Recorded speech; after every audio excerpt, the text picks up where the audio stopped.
নারী মানেই বৈচিত্র্য, আর একজন নারীর মন জয় করতে যা লাগে তা নির্ভর করে আপনার সবচেয়ে ভালো কাজের উপর। কথাটা শুনে বিশ্বাস হচ্ছে না, তাই তো? ভিডিওটি শেষ পর্যন্ত দেখুন, তাহলে বুঝতে পারবেন। কখনো কোনো মেয়েকে আপনার মনের কথা হুট করে বলে ফেলবেন না, এতে আপনার প্রতি তার অবহেলা চলে আসবে। মেয়েরা সব সময় বিপরীত দিকে আকর্ষণ বেশি হয়। আপনি যত মেয়েদের এড়িয়ে চলবেন, তত তারা আপনার দিকে অগ্রসর হবে। ভুলেও মেয়েদের নামে খারাপ কিছু বলবেন না, বিশেষ করে আপনি যাকে পছন্দ করেন। মেয়েদের প্রশংসা করতে শিখুন, এতে আপনার সঙ্গীর মন পেতে সহজ হবে। আপনি যাকে মনের মানুষ বানাতে চান, তাকে প্রথমে নানান কায়দায় বোঝাতে চেষ্টা করুন। আপনার সঙ্গী কি কি পছন্দ করে আর কি কি অপছন্দ করে সেগুলো ভালোভাবে জেনে নিন। আপনার সঙ্গীর পছন্দের কাজগুলো বারে বারে দেখানোর চেষ্টা করুন, এতে আপনার সঙ্গী খুশি হবে।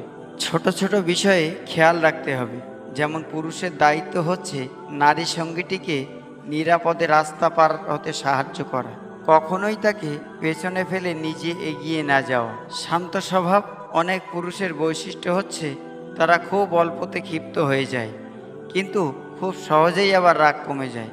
পুরুষের কাজ হবে কিছুটা সময় শান্ত থেকে পরিস্থিতি স্বাভাবিক এবং শান্তিপূর্ণ রাখা। নারীরাও আজকাল রাগী আক্রমণাত্মক সঙ্গী পছন্দ করে না। রাগ করার মতো সুনির্দিষ্ট কারণ থাকলে নারী সঙ্গীকে শান্তভাবে বুঝিয়ে বলতে হবে। সম্মান প্রদর্শন নারীকে সম্মান করতে হবে। অনেকের মাঝে নারীকে হেয় করে কথা বলার প্রবণতা দেখা যায়, তবে নারীও মানুষ, সেও পুরুষের সমান গুরুত্ব এবং সম্মান পাওয়ার অধিকার রাখে। চোখ আপনাকে বলে দেবে হাসিটা সত্যি না মিথ্যা। মুখে তো সকলেই হাসেন, কিন্তু সেই আন্তরিক কিনা কিভাবে বুঝবেন? আন্তরিক হাসিতে ঝলমল করে ওঠে মানুষের চোখ, যা কৃত্রিম হাসিতে হয় না। একটু লক্ষ্য করুন, নিজেই বুঝতে পারবেন। চোখের মনই জানিয়ে দেয় মানুষটি আগ্রহী কিনা। অনেক কথা বলছেন আপনি, কিন্তু সামনের মানুষটি আগ্রহ নিয়ে শুনছে কিনা কিভাবে বুঝব? আগ্রহ নিয়ে কিছু শুনলে বা দেখলে মানুষের চোখের মনি স্বাভাবিকের চাইতে বড় দেখায়, এটা একটু লক্ষ্য করলে জানা যায়। চোখে চোখে কথা বলা ভালো লক্ষণ। পরস্পরের চোখের ভাষা বুঝতে পারা, চোখের ইঙ্গিত ধরে নেওয়ার ক্ষমতাটি আসলে ভালোবাসার লক্ষণ। দুটি মানুষ যখন পরস্পরকে গভীরভাবে ভালোবাসে, তখন তারা সেটা পারেন।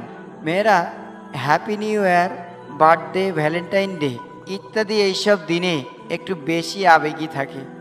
তাই এইসব দিনে যদি একটা গিফট আপনার প্রিয়জনকে দিতে পারেন, তাহলে আপনার সম্পর্ক আরও ভালো হবে। কিন্তু মনে রাখবেন, বেশি আবেগ দেখাতে গিয়ে ধরা খাবেন না। তাই বলে অকারণে বারবার উপহার দেবেন না। আপনি যাকে পছন্দ করেন তার সাথে কথা বলার সময় মুচকি হাসি দিন। মেয়েরা ছেলেদের মুচকি হাসি ভীষণ পছন্দ করে। আপনার ভালো লাগাগুলো তার সাথে শেয়ার করুন, এতে মেয়েটি আপনার প্রতি মনোযোগ দিবে। আপনি কোথায় কি করেন সেটা তাকে জানান, এতে মেয়েটি আপনার সৎ ভাবতে শুরু করবে। ভুলেও তার সাথে কখনো মিথ্যা কথা বলবেন না। মেয়েরা মিথ্যেবাদী ছেলেকে পছন্দ করে না। মেয়েরা সব সময় আত্মবিশ্বাসী ছেলেকে পছন্দ করে। নিজেকে আত্মবিশ্বাসী করে তুলুন।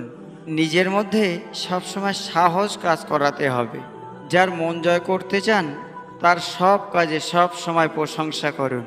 প্রশংসা যেন কখনো বেশি না হয় সেদিকে খেয়াল রাখবেন। তার মন ভালো রাখার জন্য নানা ধরনের হাসির গল্প তাকে শোনান। তাকে আপনার মনের মতো করে নেওয়ার চেষ্টা করুন। ভালোবাসার প্রথম শর্ত হলো প্রিয় মানুষটার কাছে সৎ থাকা। তার কাছে কোনো কিছুই গোপন করা যাবে না। আপনি সারাদিন যা করেন তা তার সাথে শেয়ার করুন। তার দুর্বলতার কথা তুলে রাগানো যাবে না, এটা মেয়েরা পছন্দ করে না। কখনো যেন আপনার সঙ্গে বুঝতে না পারে যে আপনি তাকে এড়িয়ে চলেছেন, কারণ নিজের অর্থ সম্পদের চেয়ে তাকে বেশি ভালোবাসতে হবে। আপনার ব্যক্তিত্ব কি কমেডি? তাহলে আপনার প্লাস পয়েন্ট, কারণ মেয়েরা হাস্য রহস্য পছন্দ করে। যেসব ছেলেরা তুচ্ছ ঘটনাকে কেন্দ্র করে হাসি তামাশা করাতে পারে, মেয়েরা ওইসব ছেলেদের পছন্দ করে। তাকে প্রশ্ন করার সুযোগ দিতে হবে, সে কি জানতে চায় সেদিকে খেয়াল রাখতে হবে। এতে আপনার প্রতি তার মনোযোগ বাড়বে, তার মন পাওয়া আপনার জন্য একটু সহজ হবে। নিজের পরিবারের সম্পর্কে তার সামনে খোলামেলা আলোচনা করতে হবে, এতে মেয়েরা নিজেদের অনেকটা নিরাপদ মনে করে, আপনাকে সৎ ভাবতে শুরু করবে, আপনার প্রতি সে দুর্বল হয়ে যাবে। প্রিয়তমার সঙ্গে কথা বলার সময় তার চোখের দিকে তাকিয়ে আবেগ প্রকাশ করে কথা বলুন, এতে মেয়েরা খুশি হয়, এটি তাদের ভীষণ পছন্দ। আপনার কথাটা তাকে বোঝানোর জন্য তাড়াহুড়ো করবেন না, কারণ মেয়েরা ধৈর্যবান ছেলে ভীষণ পছন্দ করে। সারা জীবন কাউকে কাছে পেতে চাইলে তাকে সহজে কাছে পাওয়ার আশা না করা, তাকে জয় করার চেষ্টা করুন। আপনি মেয়েদের মর্যাদা দিতে শিখুন, তাতে আপনার সম্পর্কে মেয়েদের ভালো কিছু ধারণা আসবে।